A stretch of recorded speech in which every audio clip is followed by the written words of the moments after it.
ibu-ibu yang hadir, yang dirahmati Allah. Hadir bersama kita alhamdulillah sahibul fadilah wal karamah wal waliyah. Beliau cucu daripada Syekh Mudawali. Tak ada kalau Sumatera tak kenal dengan Syekh Mudawali di zamannya. Kalau orang mengatakan Imam Nawawi di zamannya, karena hukum-hukum itu keluar daripada beliau. Maka beliau menjelajahi dunia sampai beliau juga mengaji ke Makkah, dan beliau sampai di Sumatera Barat. Maka hubungan Sumatera Barat, Sumatera kita ini dengan Aceh itu tak bisa kita pisahkan. Banyaklah beliau berkunjung kepada ulama-ulama di Sumatera Barat, sampai mengaji pun dengan beberapa ulama di Sumatera Barat, sampai bahkan beliau berdebat. Beliau memang maka dikatakan singa aswaja asli, itulah beliau ini, Syekh Mudawali rahimahullah ta'ala. Jadi beliau berdebat masalah-masalah fikih. Debatnya itu ya sesama. Dulu orang berdebat untuk mencari yang hak, bukan berdebat untuk mempermalukan lawannya. Jadi beliau berdebat, saking alimnya, muda tapi alim, Masya Allah, tabarakallah, Syekh Mudawali. Dan akhirnya berdebatlah dengan Syekh Muhammad Jamil Jaho, Syekh Buya Jamil Jaho, Buya Jaho. Jadi ketika itu Buya Jaho debat. Buya Jaho ini punya anak perempuan alim yang setahu kita yang alim dalam masalah agama dari kalangan perempuan dahulunya di Sumatera Barat itu ada namanya Umi Rabi'ah. Itu makam beliau di Pondok Pesantren Madrasah Tarbiyah Islamiyah Jaho, Tanah Panjang.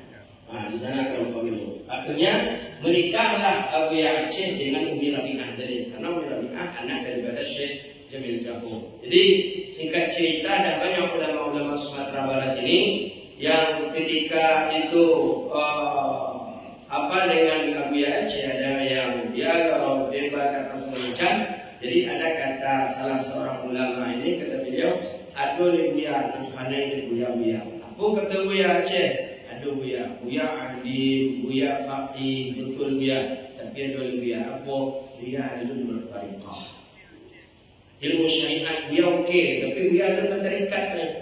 Jadi di mana aku ingin bertariqah? Kata Buya Syekh Mudawali, di mana aku ingin bertariqah? Kemana aku ingin bertariqah? Kecek Buya Candung kalau tak salah Syekh Sulaiman Al-Rasuli itu samanya. Baiklah ke Batu Basure di Kampar Batu Basure. Ya sekitar tahun 1800 sekian atau 1900 sekian. Baiklah ke Kampar Batu Basure. Ada di situ seorang ulama waliullah namanya Syekh Abdul Ghani Al-Khalidi Al-Kafari. Syekh Abdul Ghani 11 tahun di Makkah. Pergilah Abu Aceh ke sana. Jadi konon kabarnya saya dapat info itu dari masyayikh, termasuk dari ayah beliau, Profesor Dr. Muhyiddin Wali. Itu baru saja Abu Syekh Mudawali sampai di Batu Surat Kampar kita. Batu Surat lama ya, genangan PLTA hari ini. Itu baru saja berjumpa dengan Syekh Abdul Ghani, langsung Abu Aceh menangis, langsung kasyaf, langsung terbuka. Sir itu terbuka langsung, menangis. Sejadi-jadinya Abu Syekh Mudawali. Akhirnya ya karena beliau ulama juga seorang wali Allah, berjumpa wali Allah sama-sama menangis. Akhirnya Abu Aceh minta dibai'ah ketika itu Tariqah Naqsyabandi.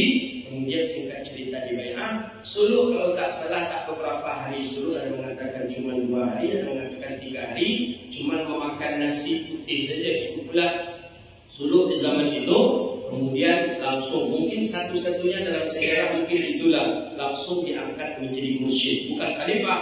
Dia mestinya jenjangnya itu murid, khalifah, baru mursyid. Ini tak langsung mursyid. Mursyid itu satu dengan guru itu di bawah guru sedikit namanya mursyid. Mursyid itu boleh memberikan ijazah, boleh memberikan bai'ah kepada orang lain. Setelah itu diizinkanlah oleh Syekh Abdul Ghani balik Buya Syekh Mudawali ke Aceh. Itulah menyebarkan tariqah hari ini. Syekh Mudawali punya anak pertama kali, karena beliau punya istri orang Padang. Syekh Mudawali ini punya anak, itulah anak itu beliau beri nama dengan Muhyiddin Wali, Profesor Dr. Muhyiddin Wali, ulama di Indonesia yang pertama kali mendapatkan gelar doktor di Al-Azhar Mesir itu beliau. Anak pernah khidmat dengan beliau, Masya Allah. Beliau lebih senior daripada Gus Dur ketika di Mesir. Jadi beliau lah yang bercerita kalau bagaimana dulu waktu di Mesir, Masya Allah, tabarakallah, beliau Profesor Dr. Muhyiddin Wali. Anda dengar daripada ulama-ulama Aceh, kalau itulah ayah beliau, Profesor Dr. Muhyiddin Wali jadi. Kalau ayah beliau sudah berkalam, berfatwa, berbicara, itu ulama Aceh dengar semua. Tak ada lagi perdebatan sana-sana sini. Terakhir minta pendapat Buya Doktor. Nah, Buya Doktor maksudnya Profesor Dr. Muhyiddin Wali. Itu banyak Anda dengar dari ulama-ulama di Aceh seperti itu. Kalau Buya Doktor sudah berbicara, walaupun ulama sepuh di Aceh itu diam. Begitulah kealiman daripada guru yang mulia rahimahullah ta'ala, Buya Profesor Dr. Muhyiddin Wali. Anak sempat mengaji dengan beliau, sempat tabaruan, ambil bawakan dengan beliau cukup lama. Karena beliau sering datang ke Riau, ziarah ke Surat Profesor Dr. Muhyiddin Wali. Anak setiap berjumpa dengan masyarakat waktu di Makkah, waktu di Mesir, anak sampaikan, anak ini murid Profesor Dr. Muhyiddin Wali. Wah, luar biasa sambutan masyarakat di Timur Tengah. Nama beliau sangat dikenal oleh orang-orang di Timur Tengah, oleh orang-orang ulama-ulama di dunia. Beliau Profesor Dr. Muhyiddin Wali, alimun kabir, alim sekali. Anak pernah mengambil barakat mengaji kitab Kanzul Raqibin Mahadi dengan beliau, dan pernah membuka beberapa masail dengan beliau rahimahullah ta'ala. Jadi anak nampak betul ketika hujan itu beliau tak basah. Anda ingat betul ketika itu waktu kesenama nenek waktu itu diundang sebagai khidmat, sebagai penghadim beliau. Itu ketika itu hujan. Jadi waktu itu hujan payung, tak ada panitia menyediakan payung. Jadi jalan ke mobil macam mana? Ya bismillah, betul ya Allah. Ayo, nah, bila kemudian ya bismillah, bismillah. Anak itu di belakang tak kena hujan. Itu menyaksikan ini. Tak macam mana payung dah kuliah, tak tahu kita lagi. Tak tahu kita macam mana payung. Kita sampai mobil. Alhamdulillah. Dan beliau punya anak, inilah. Anak dari dulu lama ingin jumpa mana lah. Beliau pernah dulu menyampaikan, anak saya ada beberapa orang banyak, alhamdulillah. Alhamdulillah istri beliau pun juga, alhamdulillah dua. Makanya buya-buya itu memang tak boleh cie kalau sembuh. Makanya tak ada buya kalau cie juga. Jadi beliau lah pernah beliau sampaikan dulu masih mondok waktu itu, anak masih mondok juga. Beliau masih mondok dan alhamdulillah Allah takdirkan jumpa dengan beliau hari ini, ya bersilaturahmi dan mengambil istifadah kepada ayahnya. Kita mengaji, mudah-mudahan dari jalur yang sangat bersih, jalur yang sangat mulia itu, kita mengharap juga keterbukaan daripada anak, daripada guru kita. Jadi Imam Abi Hanifah kalau tak salah, Imamul A'zam, menceritakan ketika itu ketika anak gurunya, jadi dia sibuk sedang mengajar, berdiri, habis berdiri duduk lagi, habis itu berdiri duduk lagi, murid sedang ngajar, jadi kata murid, kenapa kok berdiri duduk itu tak tetap duduk saja? Jadi kata Syekh, itu anak guruku sedang bermain kelereng. Anak guru itu sedang main. Kadang dia mendekat, berdiri, kadang dia jauh, aku pun duduk. Begitu memuliakan daripada anak guru. Jadi alhamdulillah Allah takdirkan liqa al-mahbub ini di tempat yang mulia ini bersama Buya Habibie. Mudah-mudahan beliaulah yang melanjutkan daripada perjuangan ayah beliau rahimahullah ta'ala. Anak sempat waktu tamat kelas 7 agak blank waktu itu. Karena kami di pesantren itu ada dua cara metode yang boleh dikatakan berbeda. Guru-guru senior itu agak antipati kepada kuliah. Nah, mau nih. Sehingga kami kalau tamat kelas 7 itu kalau bisa jangan kuliah. Oh, itu dulu, itu guru-guru senior. Karena kalau kuliah ini setidaknya kalian tak kena virus kata dia. Itu memang kadang betul juga kadang disampaikan biar itu. Yang paling sarjana CMA doktor kau balik pulang minuman selesai ustaz lagi rojul.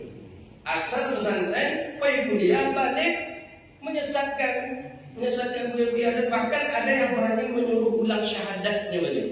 Diulang syahadat gurunya balik katanya, Ustaz tuh ulanglah syahadatnya pada itu katanya. Ustaz tuh banyak syirik itu katanya. Dulunya di situ dibesarkan dia tuh. Jadi ada dua, yang satu ada juga yang kalangan muda suruh kuliah lah, pergi kuliah, gitu. Jadi kalau di Kalimantan kemarin itu justru kalau ustaz dia punya yang pakai gelar doktor, LCMA, SAG, MA itu tidak dipakai oleh orang. Jadi kalau di kita kebalik kata saya, di kita kalau tak bergelar itu tak dipakai. Karena orang nengok gelarnya, tamat mana itu? Oh tamat pesantren. Jadi kami LCMA itu masalahnya. Jadi dia membuat saya semangat itu ketika itu akhir, karena tamat kelas 7 tahun 2000, 2006, 2007 sampaikanlah kepada Abu Ya, Profesor Dr. Muhyiddin rahimahullah. Abu, anak kita tamat di tahun ini insyaallah. Kemana yang bagus? Ngaji balik ke Jawa atau ke Aceh, mengaji maksudnya tetap melanjutkan, atau anak kuliah ke Mesir? Anda masih ingat jawaban beliau di depan pintu rumah Buya Anaidi. Abu Ya langsung menjawab, kalau mampu, kalau bisa, lebih elok pergi kuliah ke Al-Azhar. Anak masih ingat itu. Kenapa Bu?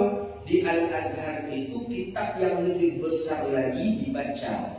Mungkin awak di sini mungkin Mahalli dibaca. Kalau di sana orang sudah membaca Tuhfa Imam Ramli. Kadang di sana membaca Mughni Muqtada Imam Syarbini. Kita di sini juga membaca. Cuma beda. Kedua di sana yang mengajar profesor doktor bahasa Arab. Itu kata beliau bahasa Arab. Jadi kalau mampu pergilah ke Mesir, ke Al-Azhar. Ada masih ingat ketika itu beliau menyampaikan, Bu, kira-kira Abu orang Aceh bilang ke Abu Ya, Abu kira-kira saya bisa tak? Ya waktu itu masih kecil loh, kelas 17-6 pesantren. Kira-kira bisa tak Bu? InsyaAllah bisa. Beliau doakan. Beliau doa itu akhir pertemuan sebelum anda berangkat ke Mesir. Karena ketika itu, ya itu akhir pertemuan sebelum berangkat ke Mesir. InsyaAllah bisa. Dan buka tes ketika itu, tes ke Mesir, anak ikut tes ketika itu. Kami ini pondok pesantren Turas Pak, bukan berbahasa Arab setiap hari. Bahasa ujungnya di pesantren itu, bukan bahasa Inggris ada hari-harinya, tidak ada. Pesantren Turas, pesantren kami itu Masya Allah luar biasa. Darussalam Sani, Darussalam yang kedua itu di Riau. Darussalam awal itu punya kakek beliau di Labuhan Haji, Aceh Selatan. Jadi kata beliau bisa insya Allah. Ketika tes itu luar biasa, memang luar biasa. Allah beri kemudahan, baik itu syafawi, ujian syafawinya, ujian kitabahnya dan lain sebagainya. Bayangkanlah tak disangka-sangka nilai tertinggi se-Indonesia yang lulus ketika itu Al-Faqih. Jadi boleh masih ada simpan itu.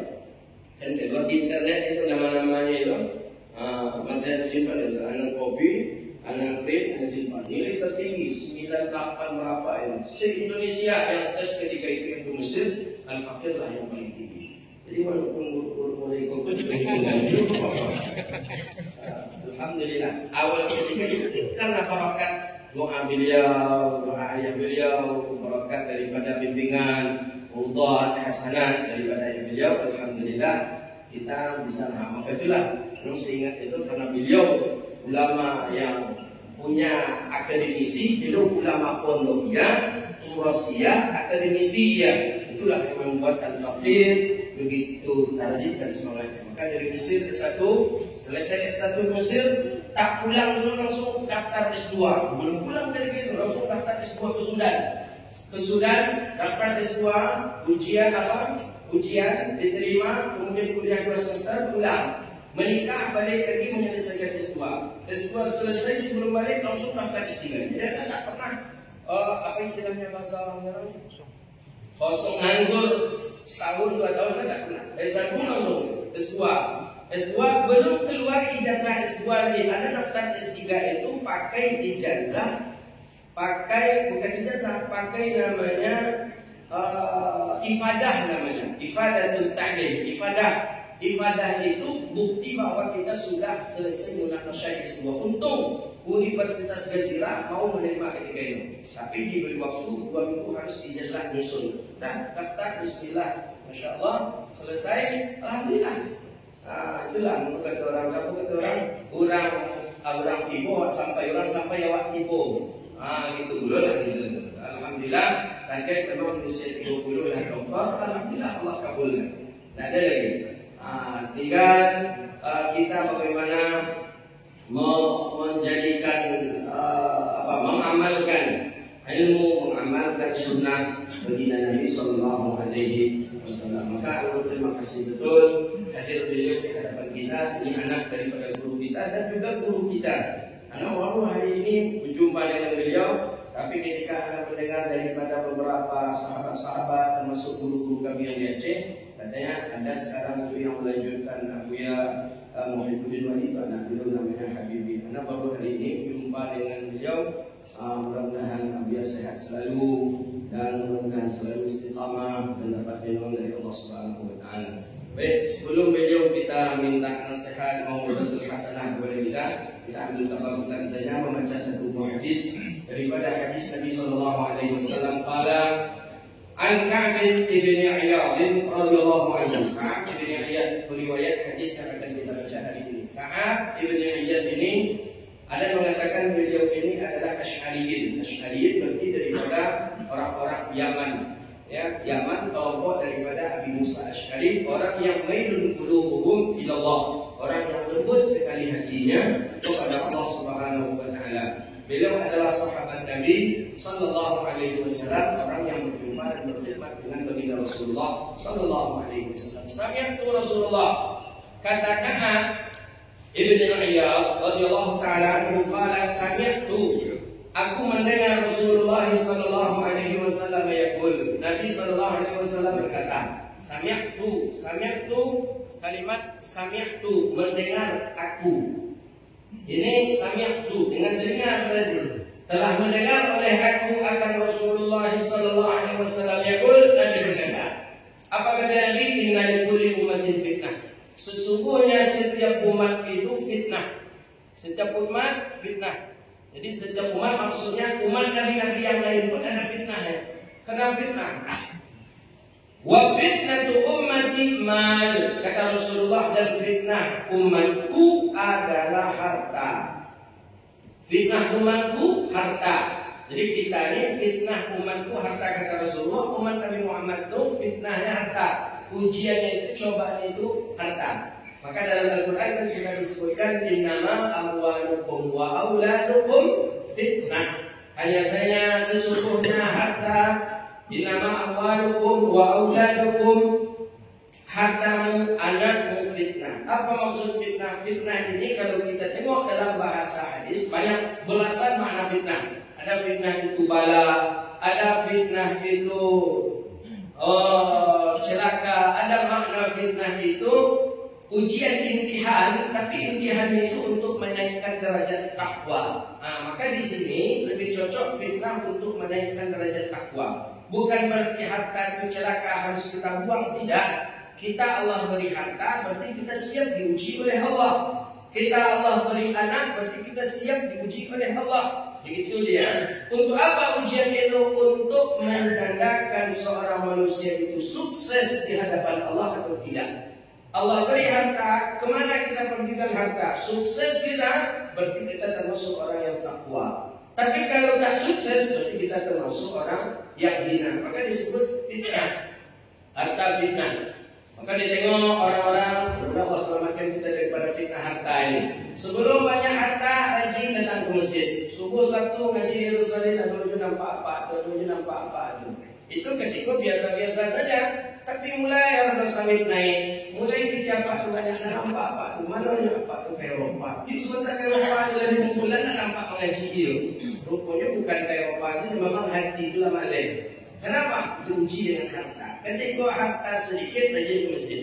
Ketika nonjok dah ada jabatan, rajin ke masjid. Lah jadi pejabat baru nampak ke masjid lagi. Ini ujian ni, imtihan. Ini bahaya. Maka oleh karena itu fitnah.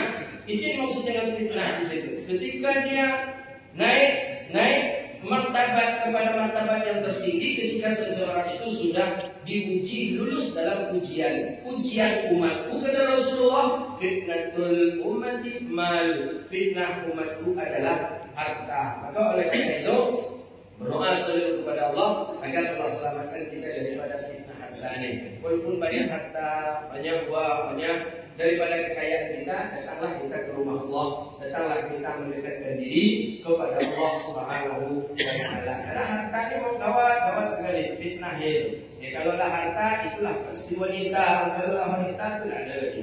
Naudzubillah. Maka oleh karena itu ada orang yang kadang bersyukur dia tak punya harta. Bersyukur dia hidup dalam keadaan biasa-biasa saja. Boleh kita menanyakan kepada kawan-kawan kita, bapak-bapak